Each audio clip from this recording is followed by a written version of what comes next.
थोड़ा कुछ फल या मीठा हो तो दो। सीरियस, देखो कुछ फल मीठा हो तो दो। हाँ ये चलो, दे दो। ये दो। प्रसादी चल रही है। हाँ हाँ, दे दो उधर, वो श्री जी से वहां से दे देंगे, तो लिवा जाओ और हाँ उसको उठा। जितेंद्र जी। राधा राधा राधा। हाँ महाराज जी, मैं यहाँ आकर धन्य हो गया। महाराज जी, यहाँ पर सिर्फ आपसे मिलने के लिए आया हूँ। महाराज जी, कहीं से सुना कि आप अस्पताल में भर्ती हैं, तो जैसे ही पता लगा तो मैंने ना सोचा ना समझा 300 किलोमीटर पैदल यात्रा करके आपसे मिलने आया हूँ। नहीं भर्ती, मतलब मुझे जानकारी नहीं थी महाराज, तो मैंने किसी से पूछा कि महाराज कहाँ पे मिलेंगे। उन्होंने कहा इस समय उनकी तबीयत बिगड़ी हुई है। मैंने तबीयत तो क्या है कि 18 साल से बिगड़ी हुई है। महाराज जी, आपकी पुरानी वाली जो वीडियोस होती है ना, वो भी वायरल हो हाँ, जाती क्या है है कि अब लोग अब कुछ भी डाल रहे हैं, वो ऐसा सोशल मीडिया के जरिया से मैंने सोचा कहीं भी महाराज मुझे मिलेंगे, मैं वहाँ पे पहुँचूंगा जरूर। बड़ी कृपा हुई श्री जी की कि आप वृंदावन आए, आप दर्शन, जब संतों के पास जाए तो उनको सुख देने के लिए नाम उच्चारण करें। जैसे उनका ना, आपका नाम राधा राधा राधा राधा राधा, तो हमें सबसे बड़ी भेंट, सबसे बड़ा सुख अब हमें तभी आपको देखने की इच्छा होगी जब आप नाम उच्चारण करेंगे। ऐसे जैसे आप हाँ बोले ना, आप चूंकि आपको संग नहीं मिला ना, इसलिए कभी किसी भी संत के पास जाओ तो उसको नाम सुनाओ। जैसे देखते हैं ना संत, बाबा जय श्री राम, बाबा राधे श्याम, राधा राधा, तो उससे हमें सुख मिलता है कि आपने हमारे आराध्य देव का स्मरण, तब आपको हम प्यार दृष्टि से देखते हैं। और आप पैदल आए इसलिए आपका स्वागत करते हैं, और हम सदैव स्वस्थ हैं। हमारे शरीर को जो कष्ट है वो एक लीला है भगवान की, भगवान की लीला है। आपको दिखाई देते हैं बीमार आदमी है? बस वो एक नाटक चल रहा है, माया का नाटक चल रहा है, डायलिसिस होता है। देखो सबसे बड़ा रहस्य है स्वस्थ होने का आनंद। अगर चित्त आनंद है तो फिर सब लघु रहता है। अब हमें प्रियाजू के चरणों का आश्रय सहारा मिल गया है, तो हर समय मन उनकी कृपा से आनंदित रहता है। शरीर कष्ट में रहता है, डायलिसिस होते हैं, बड़ी दवाइयां हैं, बड़ा कष्ट है, पर वो सब एक बाहरी माया का नाटक मात्र है। आनंद है हमें। अस्पताल में भी भर्ती रहना पड़ा, ऑपरेशन भी हुए, सब दुनिया की चीजें, पर ये सब माया का नाटक है। आनंद है तो प्रभु के नाम में, रूप में, और उसी आनंद के बल से हम आनंदित रहते हैं, और वही हमारे जीवन का परम लाभ है। नहीं तो अगर शरीर स्वस्थ है और आप गंदे आचरणों में, तो क्या आप आनंदित हो? क्या आप सोचो, देखो आप जल रहे हो, आप क्लेशित हो, आप अशांत हो, ऐसे ऐसे राक्षसी भाव, एक दूसरे को मारे डाल रहा है, एक दूसरे को काटे, क्या है ये? तो आपका सद्भाव बहुत अच्छा है, और हम यही चाहेंगे कि आप जब आए हो तो आप राधा राधा जपने की कोशिश करो और भगवान की कृपा के पात्र बनो।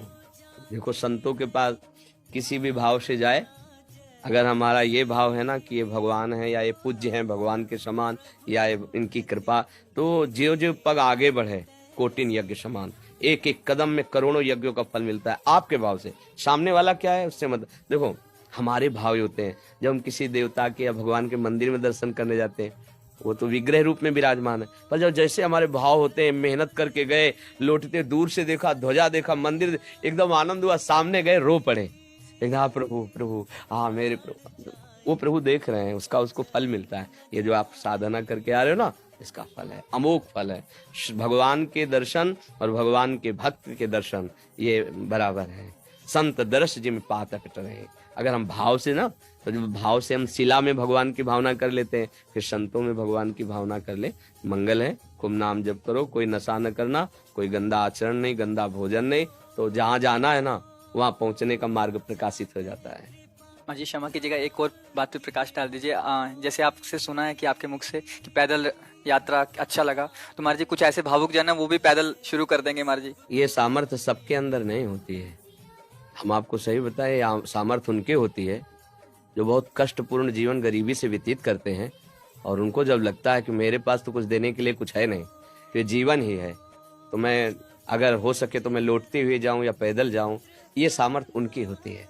जो विषय संग्रह से रहित होते हैं, उनको लगता है मैं क्या दूं, तब लगता है कि अगर मैं खोपड़ी के बल चल पाता तो खोपड़ी के बल चल के जाता, यही मैं कर सकता हूँ। ये सबके अंदर हो भी नहीं सकता, आदेश दे तो भी नहीं कर सकते सब। अरे यहाँ से पैदल राधा वल्लभ जी नंगे पैर तो जाना नहीं हो सकता, आप सोचो ला। अच्छा, 40 कोस सैकड़ों कोस दूर से पैदल, ये उनकी बात होती है ना, जो गृहस्थी में रह के कष्ट सहते हैं और उनको लगता है मैं किसी योग्य नहीं हूँ, क्या दे सकता हूँ संत को, तो मैं पैदल चल कर जाता हूँ उनके दर्शन के लिए। ये बहुत बड़ी बात है और ये सबके बस की है भी नहीं। हम कहे भी, आदेश भी करे तो ले, ये सबके बस की।